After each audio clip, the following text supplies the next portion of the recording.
Today we are going to talk about one of the mysteries of eternity, a problem that every human being has faced and must face in the course of his existence.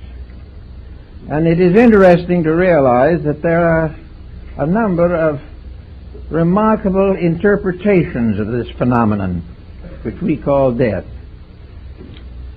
So in many cases, the idea has been that the afterlife was simply an extension of physical existence into an invisible realm. This was the idea of the Chinese emperor, who had clay copies of his court made in life-size figures, standing in rows to serve him in the afterlife. Now, he did not believe that those concrete figures were going to serve him, but he believed in a spiritual mystery involved, that after he passed into the other world, these concrete and stone figures would be living, that they would be alive and full size and would serve him, and that he was merely moving his court from the visible to the invisible side of life. Now in Egypt a similar practice was also followed, but with more symbolism involved.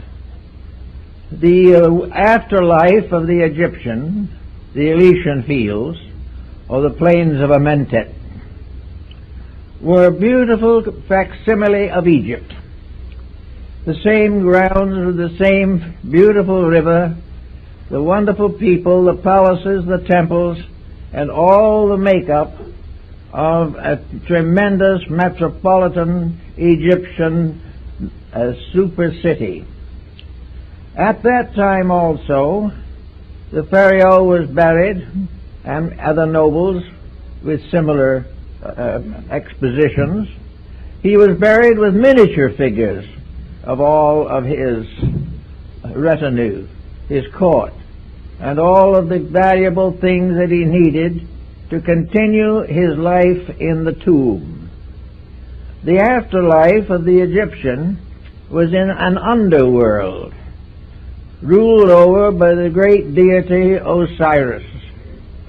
And this great deity, judging the quick and the dead, ruled over a wonderful realm beneath the earth that men could not see, but to which human beings passed after the physical decease. In some of the old manuscripts, various animals, such as family pets, were included among the figures that came with him into the afterlife. Everywhere we find evidences of the belief that the invisible world to which we pass and from which we came has a more or less physical appearance, that it is similar to the world that we know. It was not until comparatively late in the development of human thinking that the idea of heaven and hell as we think of it today came into existence. Most of antiquity had really no concept of hell. They did not have any of that Dantesque mystery that we find in the beautiful but morbid paintings of Gustave Doré. To the ancient people, hell was more or less of a shadow. They did not believe they were bad enough to deserve it in the first place, and they were perfectly willing to face a world that went on into a realm beyond ours. The Greeks, for many centuries, believed that there was no afterlife except in the ghost world. The ghosts of the dead continued forever. This did not meet with the approval of minds such as Pythagoras and Plato and Aristotle, and modification began at a comparatively early date. Among the Egyptians and Phoenicians, the invisible world was so visible and so real that you continued in your various pursuits as you had lived them in life. If you had plowed a field while alive, you would have a field to plow in the afterlife. And there is one story about a very honest moneylender who had never cheated those who borrowed from him. He was a very good man. So when he died, they gave him a special privilege in the afterlife. He could set up his money tables by the gates of heaven and lend money to anyone coming in who wanted it. And he always was meticulous and honest. And it was the honesty, and not his profession, that earned him this respect. Then we have another group of people who believe, as many primitive people do, including a number on the Western Hemisphere, that death is a birth into the afterlife. And many ancient peoples buried the dead in embryo position, so that the earth became the womb of the second birth. We find tombs of this kind on all the continents. We also have evidences that many of those who lived before us, at least, had a consciousness of being able to travel in the afterlife while they still lived. This is true of the American Indians of the Southwest. It was also true of the Irish.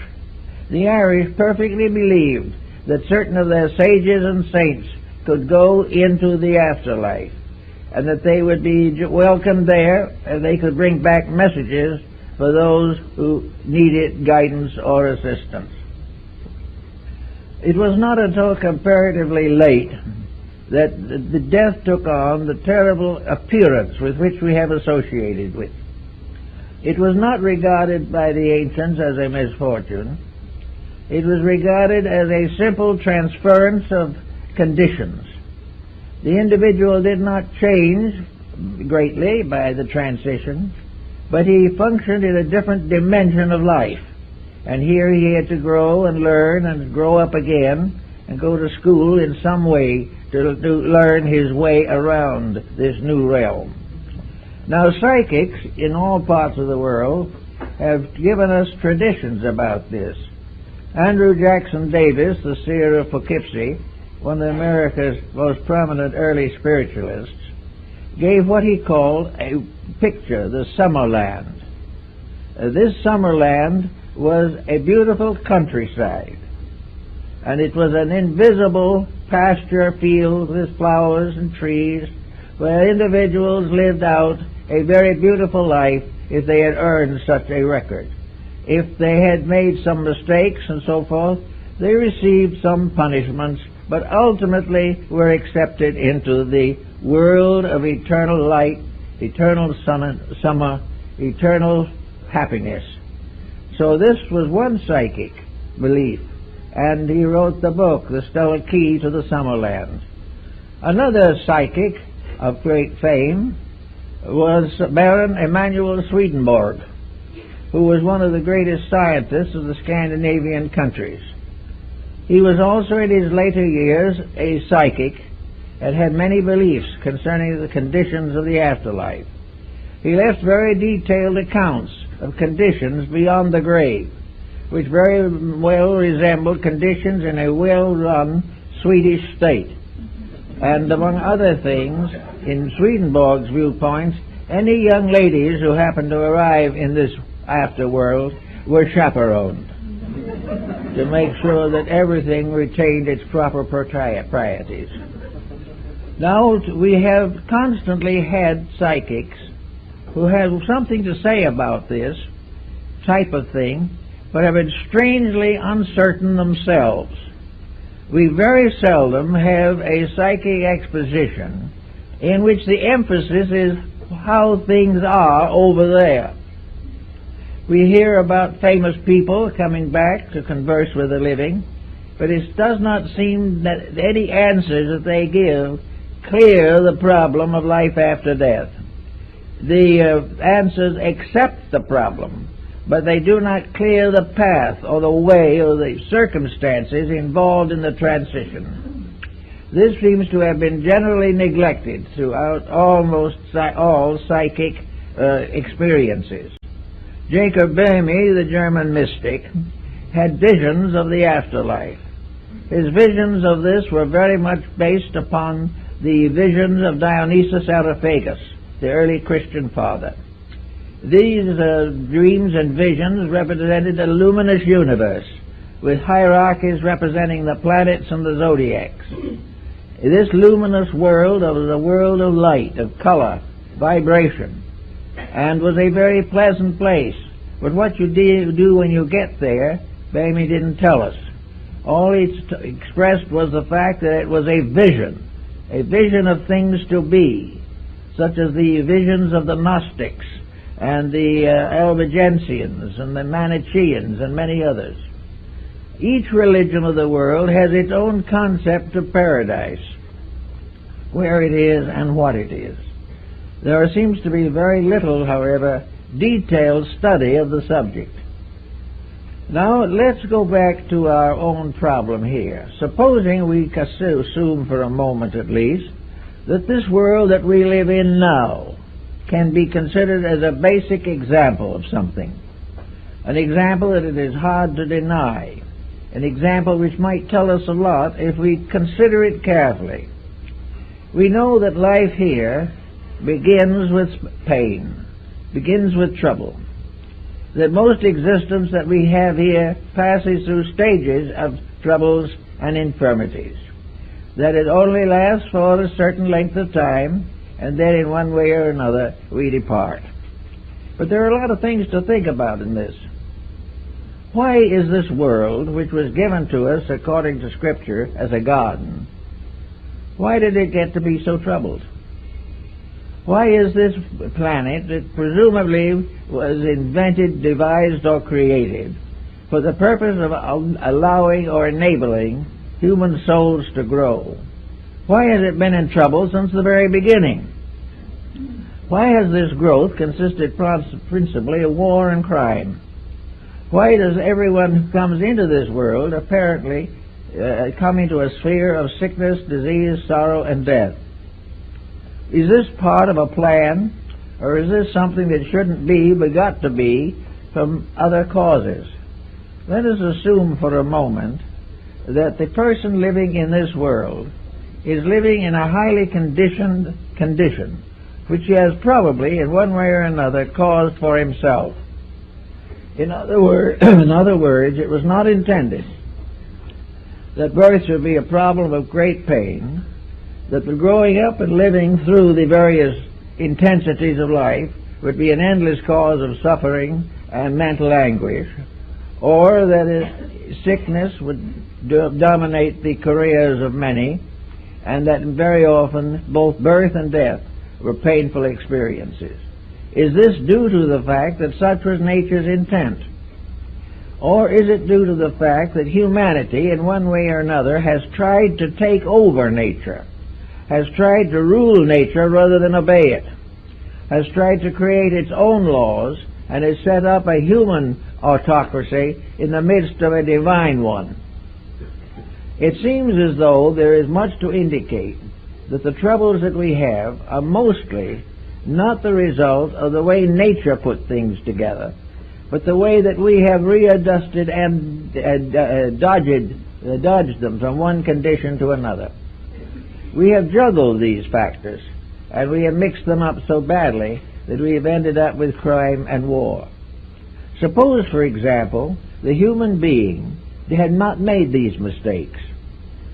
Supposing he had obeyed the laws of life as they were given to him and revealed again and again through his sacred writings and the wisdom of his sages, we would say the human being was born in peace and in consolation, that there was no back heredity, there were no deformities, there was no hereditary sickness, disease, emotional incompatibilities, broken homes, from which the individual had to come.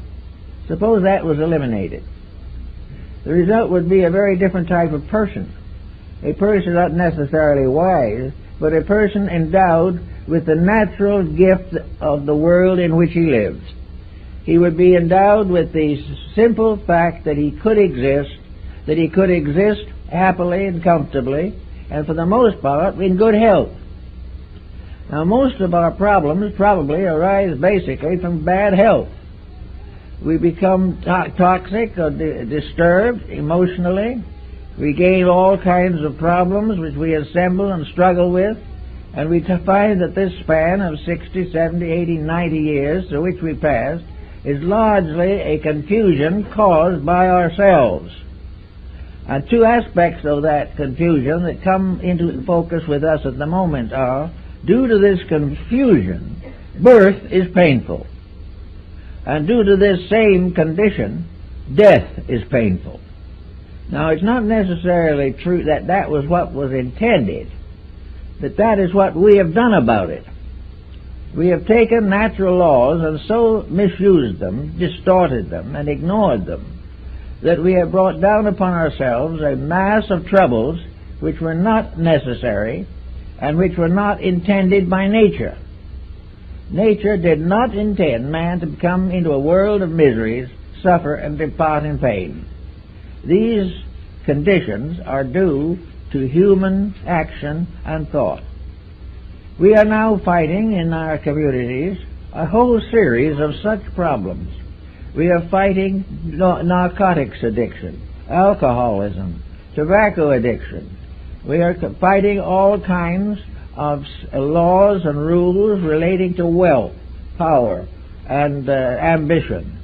We have set all of our goals on the physical plane of life.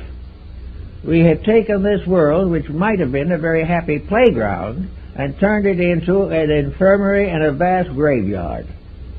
This is not what nature intended. This is not what man was put together for. This is not the experience he was supposed to be ready to receive. It was assumed that he would come to this world to gradually come to glorify the Creator and the creation. Instead of that, he has come in the end to damn them both. So we have here a false beginning.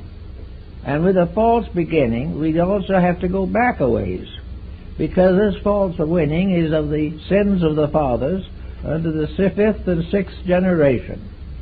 We are all here with infirmities that have come from the misdeeds of our ancestors, and these we carefully pass on to our descendants.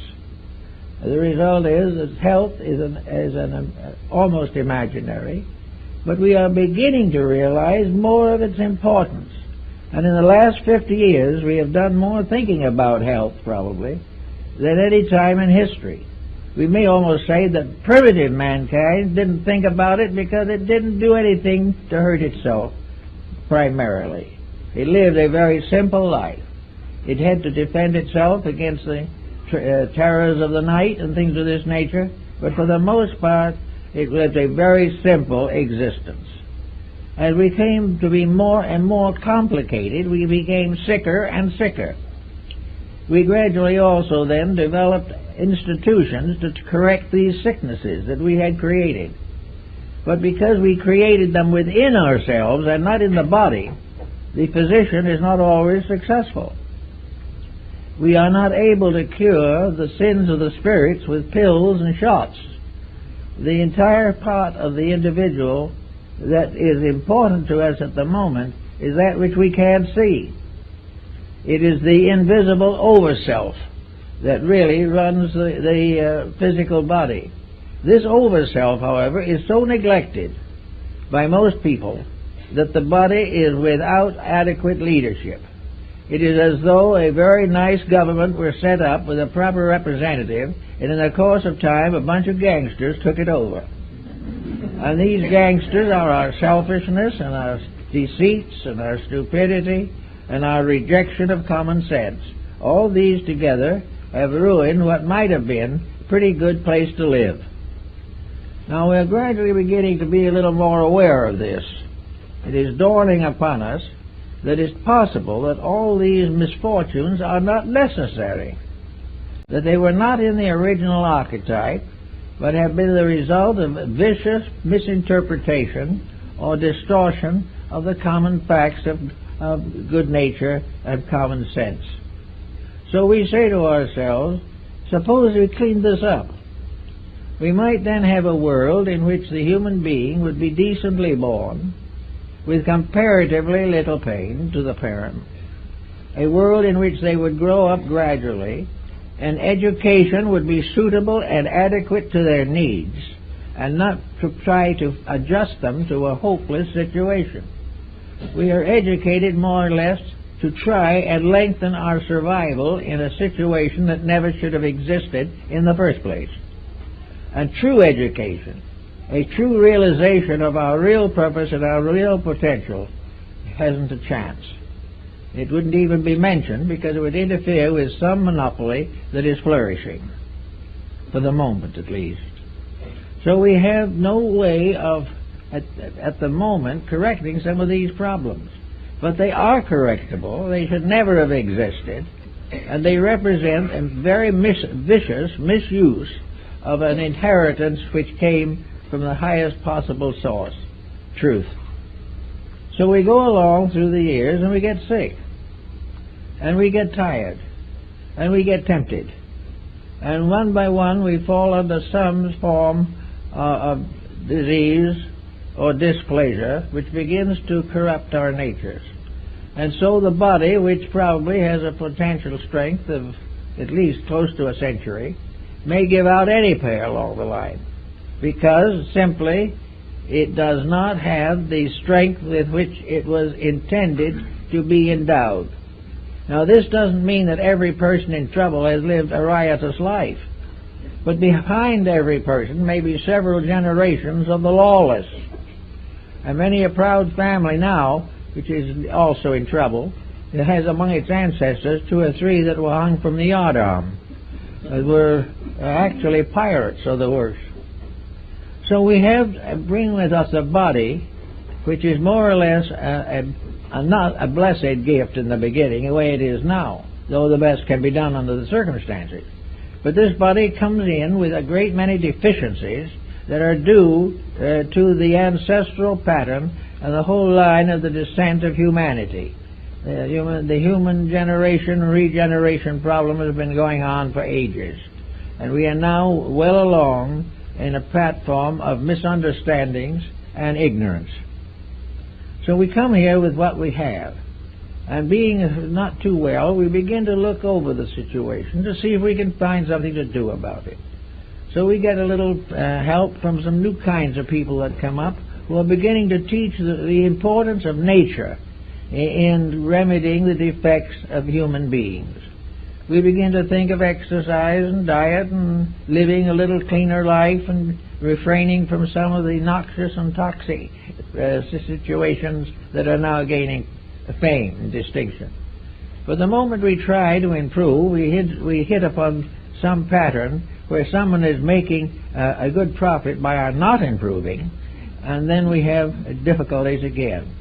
In other words, to become honest is desperately dangerous. It becomes an interference with the rights of other people to do to us anything they feel like doing, which may or may not be particularly constructive. So on we go, and we learn a little as we go along, and we try to improve life, but we come gradually towards the end of the endurance of a body that has been seriously misused. At that time, there is a whole group of terminal illnesses with which we are combating. We are trying desperately to find cures for them, but we don't even dare to suspect that we might find a cause of them that could be corrected.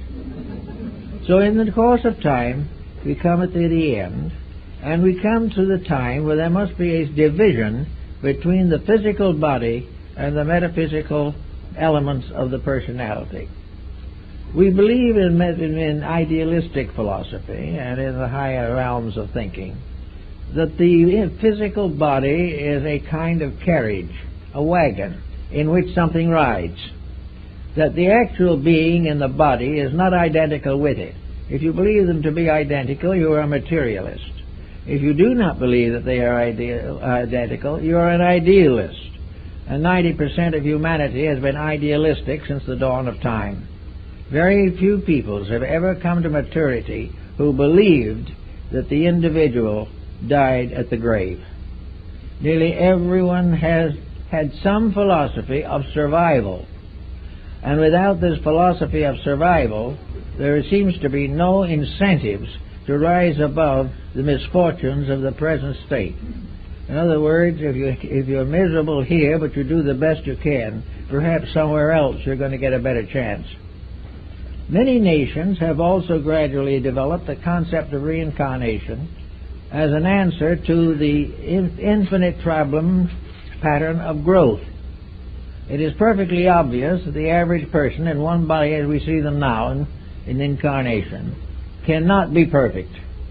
We know definitely that we cannot know everything. We cannot be everything. We try to have everything, but very few make it. What we really are is growing creatures in a midstream of life. We came from something less and we're growing into something better. And this growth obviously is not completed in one life. The individual who makes a modest gain must be considered a success. Those who ignore the whole thing can be rather much failures. So not being able to be perfect now, the doctrine of reincarnation comes in and is probably now accepted by something like a third of the population of the earth. It is believed because it is the most reasonable answer to a long-range plan in nature. It is also the only description or the only solution that rewards sincerity and helps the individual to outgrow his own weaknesses and infirmities. If reincarnation is a truth, then comes another question which is related to the original one. If this is true, where is the being when it is not incarnate? The Oriental peoples take the ground that incarnations are normally and honorably about 1,000 years apart. Under certain conditions, these figures can be modified and changed, and in cases of very advanced persons, the time is shorter. This is because they are more needed here to do the things that there are not too many available to accomplish. But if we have the reincarnation, where is the individual between incarnations?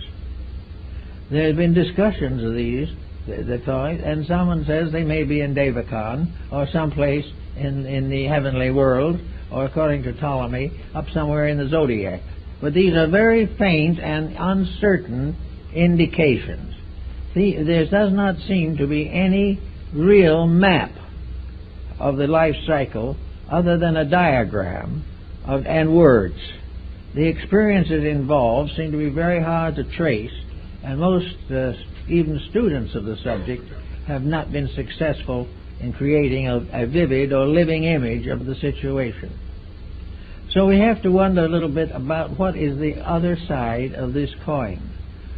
Where and what are the invisible parts of nature? Flood, the Rosicrucian mystic, and several others have speculated carefully upon this, and they followed the idea or viewpoint that man is composed of a series of bodies, that he is not just a physical body, nor is he just a physical body and a spirit. He is not a physical body and a ghost. He is a compound creature constructed internally to function in more than one dimension of space.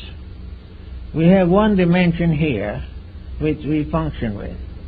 But even when we're functioning here, there is evidence every day that there is something more than function occurring within us. The individual is more than a body. He is also more than a body and a mechanism. He is not a robot. He is more than a mechanism because he is a body with an emotional nature. He can love, he can hope, he can dream, he can have religion, he can do all kinds of emotional things which are not natural to body, nor essential to energy, but are essential to the functions that the human being possesses. Then beyond that there is another pattern, and that is mind, the mental life of the person. His mind is not his body. You can dissect him in any way you want to, but you're never going to find the mind. You can find the brain, but not the mind. The brain has to be alive, and the mind has to be incarnate in that brain, or there is no mentality. But man has mentality. He can think. He has emotions. He can love. He has vitality. He can win at the Olympic Games. And he has physical establishment, which we call the body, which he keeps in a house and sends to work every day. These different things are part of man. They make together a person. And these four parts are all more or less vehicles, instruments to be used by something, to do something. Now the mind is not a divine thing. It is simply a dimension of existence necessary to thinking. But thinking is not the highest faculty of man. There are all other kinds of higher faculties. And most of all, this whole chain of bodies, like beads, this chain is strung of many beads upon a single thread, as Emerson tells us, and that this thread he calls the overself, or the soul. Now the soul seems to be the master of the mystery. The soul seems to be that thing in man which does not limit him to any of the dimensions of his physical sensory perceptions. The soul permits him to hope and to dream. It permits him to ensoul thinking, ensoul living, ensoul emotion. Without this ensouling, these various faculties are sterile. And this is one problem that we have, where humanity spends all its time working with the bodies and forgets the soul. We have a group of sterile organisms and organizations which have no vitality, no reason for existence. Hope, ideals, and the greater, nobler emotions of religion and personal consciousness are all part of something above the mind. And this the ancients like to call the soul, which was the master of the entire cycle of human growth. Now the soul, as Emerson tells us, is a part of divine nature. It is part of something that ensouls all things, so that we can say without exaggeration that the world is itself a soul from which a body is suspended, that this body contains of several levels of management, and various creatures have different degrees of levels. There are some creatures like plants who have only the growth dimension. There are others like animals who have the emotional development. And there's finally man who has the mental development. But this is added to the others, making him a composite being with 4 levels of availability. Now, when he gets ready to be educated or think about trying to do something in life, he should realize that he has these 4 different levels through which he can manifest. Now, he isn't his mind, nor his body. It is an inhabitant. It is a leaser. He can't own the body, but it can lease it for life.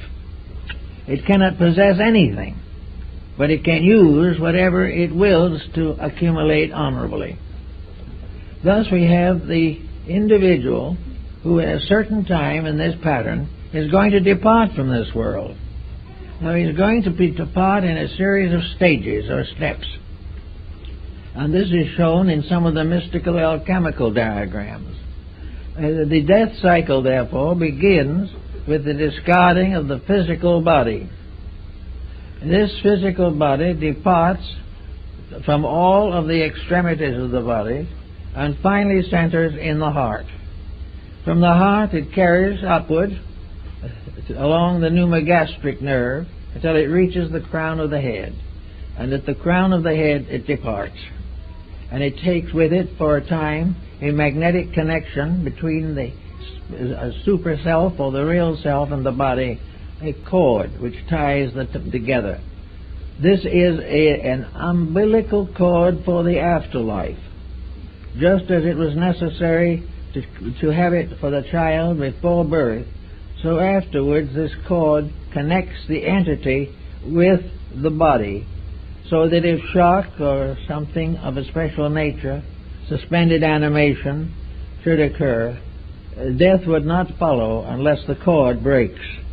And this is the cord that is broken at the cistern in the Bible. But anyway, this cord ties the being to the body. When this is broken, the being is in the land of energies. It's in its next body, superior to the physical one. Here it is in a world of energies. In these energies, also, it passes through a series of experiences. The vital or energy body resembles very closely the physical, and is therefore subject to all the rules that govern physical body, but invisibly. After a certain length of time in which the consciousness extracts from the body the records of an embodiment in order to estimate growth and to guide in the larger directive of the complete composite, this body of shadows or vital energies is discarded also. As it does not disintegrate immediately any more than the physical body. The only way it can be disintegrated in the physical body is through cremation or something of that nature. Otherwise it must slowly decline by decay. The same happens in connection with the energy body. It does not disappear immediately or vanish and fade away. It passes through a kind of death in which it becomes an empty body, a shell from which the soul or the higher nature has departed. This becomes what is known in psychic phenomena as the ghost. This is the part that lingers until it slowly fades away, sometime over a period of many years. But it is no longer the person. The person is long gone. The person in the meantime has gone into the emotional sphere of itself, the aura of its field. And here it is having another series of complete experiences. For in each case the entity passes through a process of birth, growth, maturity, and decline. And in each case its cycle of life is determined by what it has learned from the lower vehicles or brought down from the higher ones. Gradually, therefore, the entity goes upward through these different worlds, which are often referred to by the ancients as heavens and hells. Hell being nothing more or less than to inherit an etheric or vital body that was no better than the physical one when you were in it. In other words, the physical body was infirm because of abuse. The etheric double is infirm because of abuse or neglect. And in these experiences, the individual passes through rewards and punishments, which, however, are not eternal.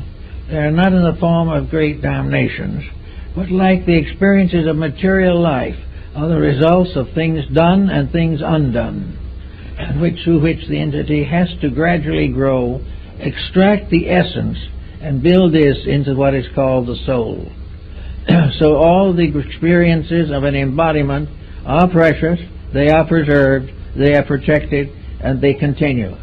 And here also we have the basis of the Akashic records, and the records of actions, and the records of other times, and the records of our planet itself are all preserved in these various strata. Then gradually the individual dies out or fades out of the emotional life. In each case, except the physical, it is a going to sleep. And Hamlet, in the soliloquy, Hamlet says, he's referring to that in sleep what dreams may come. In the sleep of death, what dreams may come. This is a very good key that has been generally overlooked. So after that we go up to finally the mental, the mind. And here we have the coordinator who takes everything, or which takes everything, that has been learned and digested and assimilated, and builds it into the full record of an embodiment. In this embodiment, the record is a conscious one from below up. The passing from the body out upward to the higher vehicles is a conscious experience. The descent of the entity from the mental down to the physical is usually experienced in a condition of sleep or unconsciousness. from which the being awakens at the time of birth or shortly before that.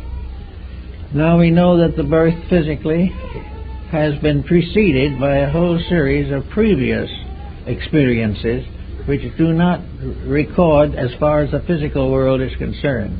But many of these experiences may be available to an entity before physical birth. They're available as factors in the development and consciousness of the entity.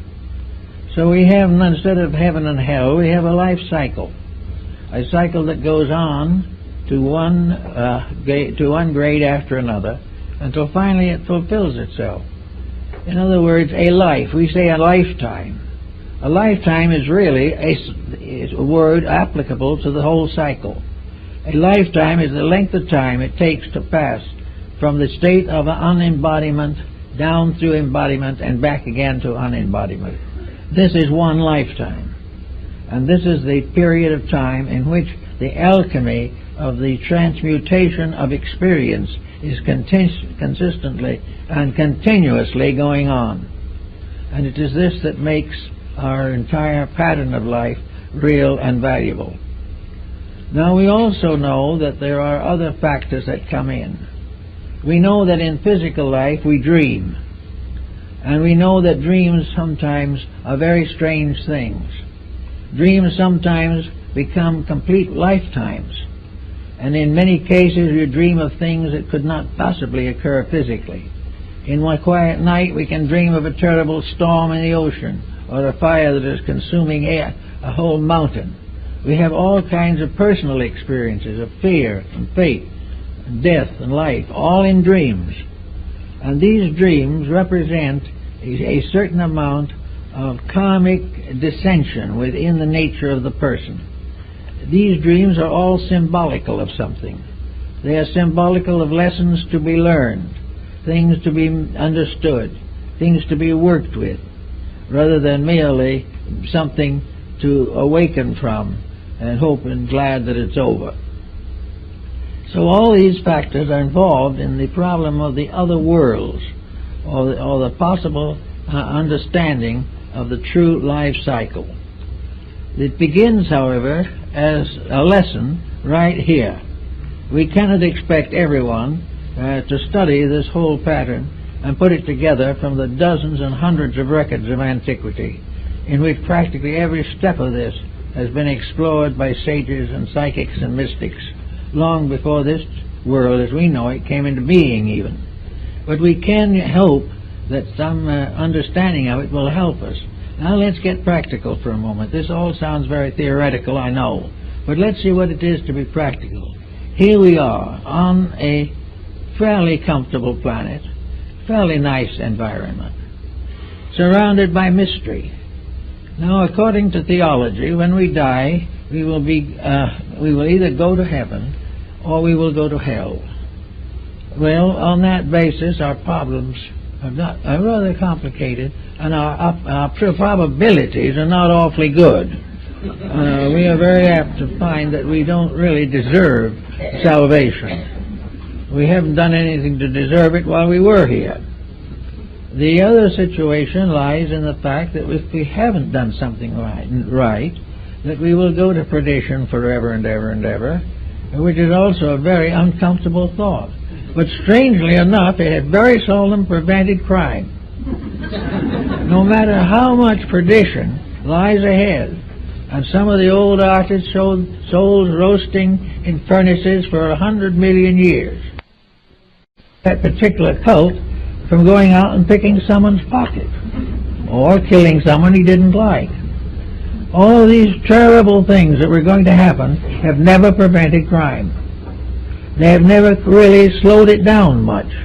But a great deal of crime has been committed in the name of these things, as though man had a right to actually execute perdition upon his own associates. So as long as this wasn't the way it seemed to be intended, we gradually outgrew the idea of eternal salvation and eternal damnation. It just didn't seem to fit into any kind of a plan. It did not make any contribution to the progress of things. If it had been intended that man be created perfect, it could certainly be assumed that this could be accomplished by any power great enough to create the cosmos.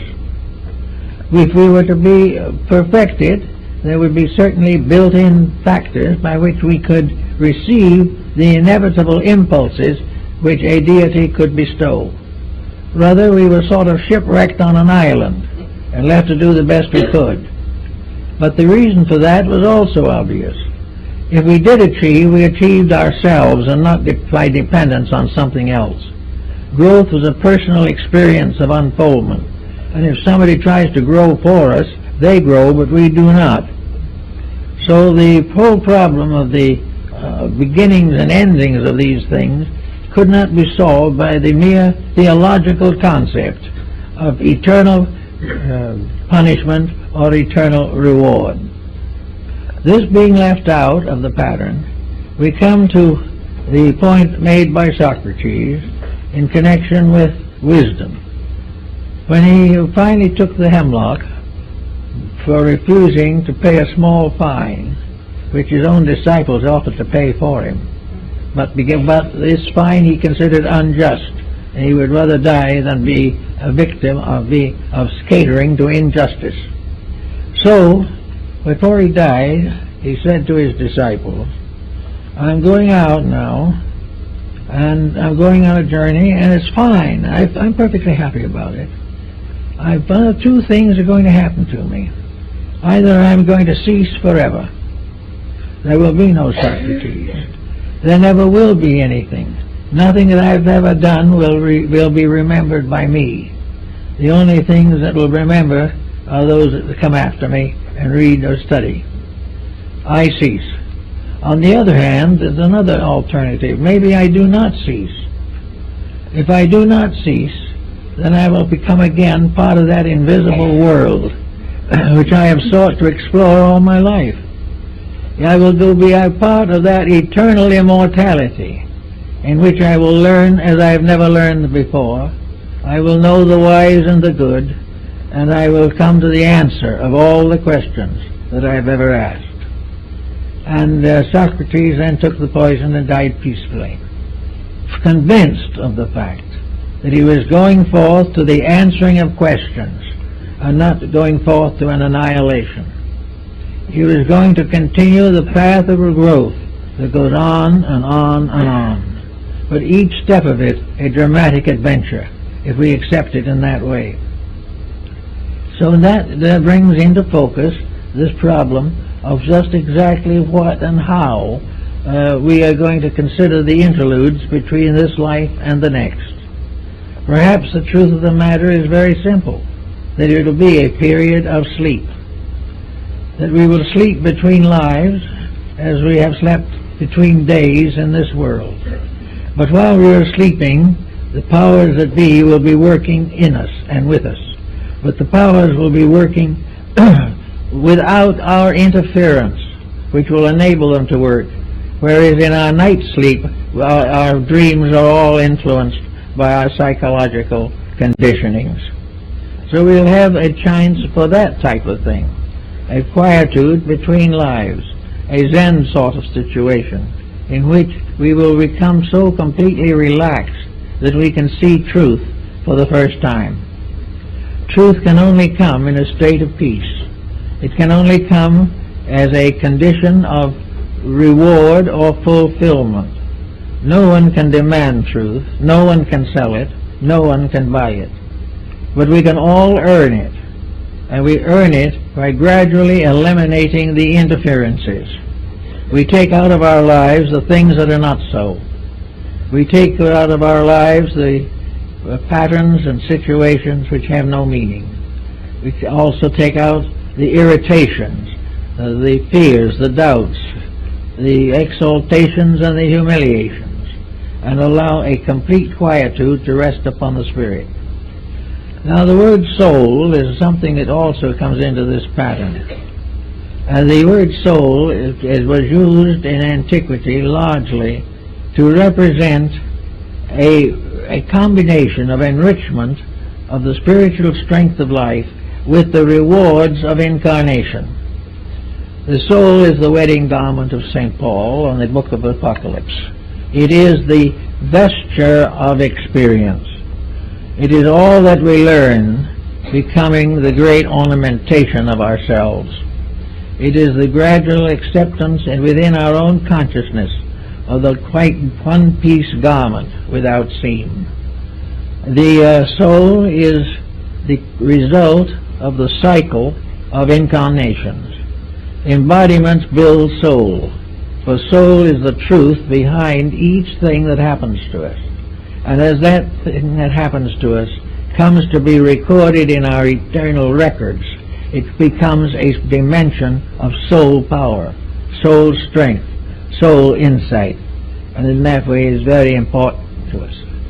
Now, the soul can also be destroyed or injured by the misuse of faculties and powers, the perversion of mystical experiences, the misuse of the divine power becomes the deadly sin. It is perfectly possible, therefore, for the Bible to say in one of its thoughts, the soul that sinneth, it shall die, but the spirit returns to God who gave it. The spirit cannot be destroyed. It is incorruptible. The soul can be a false pattern of living which falls apart. When it does so, this composite of mistakes can die because it consists only of false factors. But when it is fallen or died, the spirit, which is its real life and its eternal fact, goes on to a new pattern of experiences. There is no end to the spirit.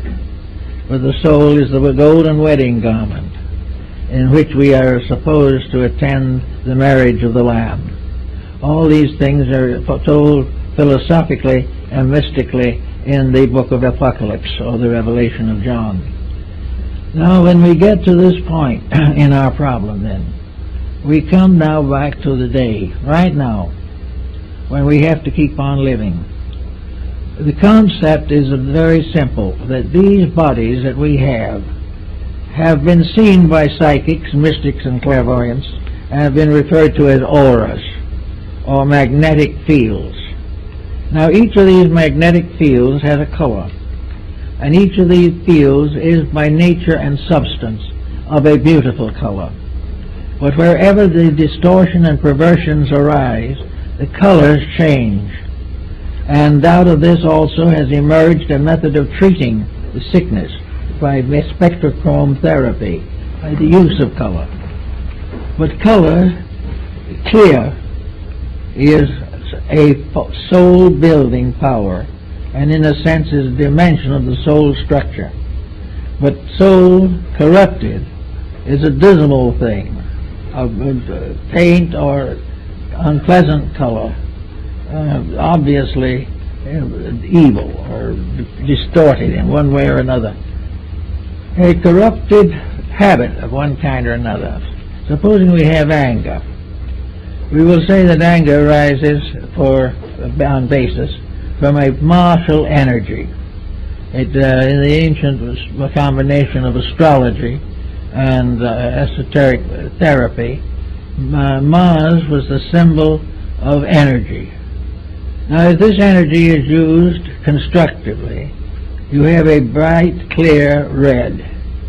If it is used destructively, as in striking a blow, or in a nation is used as war, this right energy is tarnished into a deep, muddy red that is obviously a hideous and unpleasant color.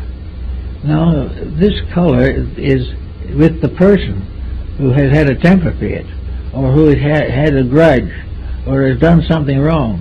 This color is not only in the magnetic field, but it is also a rate of vibration that can affect health.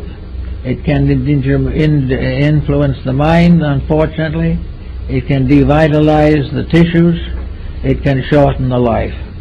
Wherever the magnetic fields with their alchemical colors are corrupted by human action, they distort function, they destroy vitality, they impair health, and very often become the cause of chronic and incurable ailments. The individual with a bad emotion will ultimately have a sickness to match it. The sickness and the emotion will go together and perhaps cause the life of that individual to cease, and in the afterlife, when it reaches the level of the emotional nature, that color will assert its karma as a factor in character. In other words, that misuse of power is something we have to live through afterwards when we come back or on our way out of this embodiment. Wherever we store up poisons in the magnetic field through the misuse or perversion of facts and truths, we get this danger of going through the kamalokas, as the Tibetans call them. Those are the after-death experiences in which we have to cleanse ourselves from the various mistakes with which we have discolored the psychic fabric. All these things can be worked together into a system of thought. We don't need to tell what it is or how we got it, but we can start in early life and with people to recognize the great pattern of health is the individual learning to use his entire organism and abuse no part of it. If that goes on, gradually the entire complication of life ceases. Little by little the problems solve themselves. They will not be immediate. We probably have too much karma hanging over from some other past time that we have to clear up. But ultimately, the individual who becomes constructively integrated will recover from the evils from which he has suffered. It will affect his re-embodiment, the circumstances and conditions of a new environment. It will protect his present environment, and it will create strong constructive bonds between the individual and the society to which he belongs. There's no answer, therefore, to the after-death state except to deserve what might be termed a paradisical or peaceful afterlife. In other words, what we should do is drift pleasantly as a great stream of life through the cycles of recapitulation until we come down again into re-embodiment. If there was no wrong in us on the ascent or in the cycle, there would be no pain, there would be no suffering, and we would find growth and fulfillment to everything that we really want.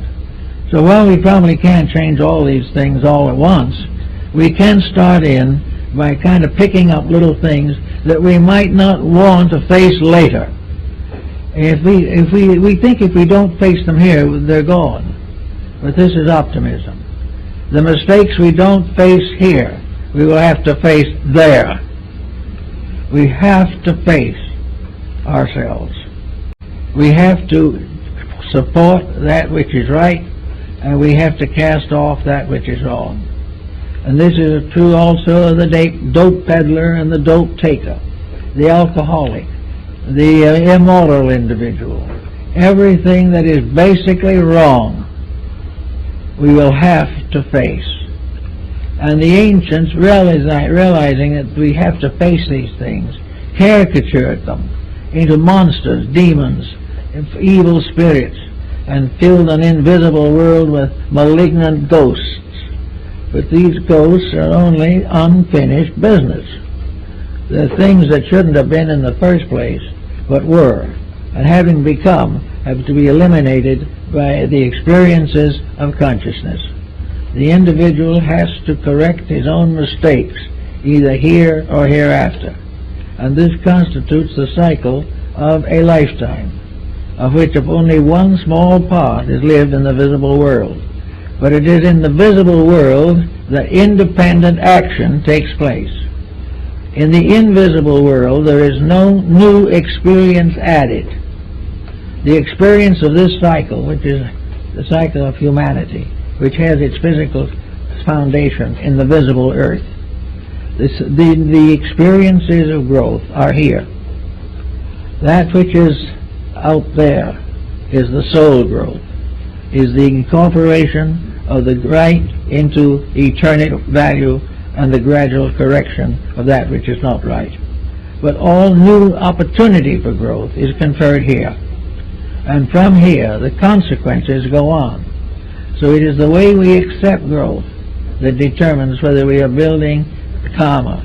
Now, the idea that karma or compensation is always evil is not true. We are building good just as much as anything else. The only reason the karma seems to be the more heavy on the negative side is as you look around you, you see the way people act. Conduct is the cause of that. Conduct and misuse, particularly conscious misuse, builds up karma as retribution, as correction, as unfoldment of internal potentials. Karma is a glorification of every good thing that we ever did, opening new doors to wonders yet to come. So we're in a little pattern that is rather simple, very honest, doesn't require any forgiveness of this or forgetfulness of that, which cannot be cleared by any attitude. We can do anything we want to, verbally, intellectually, or emotionally, to correct the mistake. But if we do not correct the mistake itself, all our platitudes mean nothing. In nature, sin is not forgiven, it is outgrown. And there is no sin that cannot be outgrown. In most cases, the outgrowing is not very serious, because the average individual does not commit great and serious wrongs. But these nagging occurrences of the day should be taken into immediate consideration. If you wake up some morning and you find you have to have a bad temper, you can either face it now or later, but you are going to face it. You are either going to correct that temperamental peculiarity, or you're going to suffer the consequences. Now, in the case of a bad temper, the consequences might start a little sooner. It might be the very day that you get angry. Negative consequences begin. You lose a friend, or you make a serious mistake of some kind, or you get yourself all worked up and have a terrible headache, and decide that the only cure for that sin is an aspirin tablet. So you take the aspirin tablet, get a moment's peace, and have enough strength to get angry again. And this goes on until the anger or the aspirin finishes you. This is not the way that nature intended. Nature knows that everyone can make a mistake once. But having made it and knowing the consequences by experience should not repeat it. And unfortunately, humanity hasn't learned that very well. The first war was long ago, and then no one has apparently bothered to find out really how to cure war. The answer is, don't cause it. There is no other way. They know you cannot cure these things simply by trying to erase them or passing legislation against them. An individual who has a bad disposition gets sick and he goes to the doctor. The doctor gives him a pill which may make him sicker. He may get a little relief and he decides that medicine is the answer to sin, but it isn't. The actual answer is that the individual has no right to be healthy unless he tries sincerely to live a good life. All the different temptations that we have in modern society are not something that can be excused. We can say we have to be dishonest because everybody else is. That is simply saying I have to suffer because everybody else will suffer. There is no escape on these bases. That's why a good working religion and a good working philosophy of life are so important. They give the individual an understanding of value. And they're not imaginary values, because all he has to do is look around in society and he sees proof of all of it. He sees immediately that those who live by the sword will die by the sword. He can see immediately how injustice builds up into a great revolution of some kind. He knows that the wrong thing cannot win. It can have a moment of apparent victory and then collapse. One nation after another has died of its own corruptions. the same of races, the same of families, the same of individuals. Knowing this type of integrity, this basic sense of values, should be incorporated into our lives from the cradle on. We should be taught not to cure things, or try to avoid them, or evade them, but to live straight toward a constructive goal. If we need to know something, learn it properly. We have here the idea that learning is primarily a matter of preparing for a career of wealth. Now, wealth itself isn't bad. The career of wealth isn't bad. It is the abuse of the career or the abuse of the wealth. These are the bad things. And the mysterious little factor in it that must not be overlooked is that wealth gives a larger opportunity to do it wrong. In other words, the temptation of wealth is more than the average person could stand anyway. But it only confronts those who have assumed that wealth was the source and cause and final of all success. The temptation is too great. Therefore, all things in moderation. As the Oracle of Delphi said, in all things not too much. We must guard against the danger of our own weaknesses. We have to realize that we should only have what we can use wisely. We should only do what we can do lovingly and constructively. All the so-called faults and foibles that we nurse so carefully and have so much fun with do nothing but destroy us. So the cycle of life goes on. If you want to follow the idea of the old Christian reward and punishment, you can if you modify it somewhat. If you have a life in which you see and know that you're making a mess of things, then you must expect punishment. But it isn't punishment in the sense of a divine bookkeeper dealing out a sentence for your mistakes. The punishment is inherent in the mistake itself. When you do it wrong, pain is inevitable. If you think wrong, the thoughts are bound to be dangerous. If you are over-ambitious, you will struggle and finally be destroyed by your own ambitions. It isn't something else punishing you. Much of karma and much of the cycle of life can be seen here. That which is beyond being seen here is part of the larger cycle, the cycle in which they carry into the invisible causes which cannot be corrected or are not corrected in the physical life. They have to be corrected. We have to learn from embodiment. And if we cannot learn while we're physically alive, we'll learn in the afterlife. We will learn the lesson regardless. There's no possible way of escaping it. But the nicest thing is to realize we can save ourselves a lot of trouble here, and will refrain from hurting other people, or as nations will not afflict other nations, if immediately upon our inner understanding we begin to live according to what we claim to believe. Now, actually, there's nothing very secret about this. Actually, every major religion of the world has exactly the same teaching. They have it in a little different words, but the same teaching. In all cases, the golden rule is in over 40 different religions. The simple friendliness and kindliness of human relationships is applauded everywhere. There is no religion that actually requires or demands the individual to break the brotherhood of man.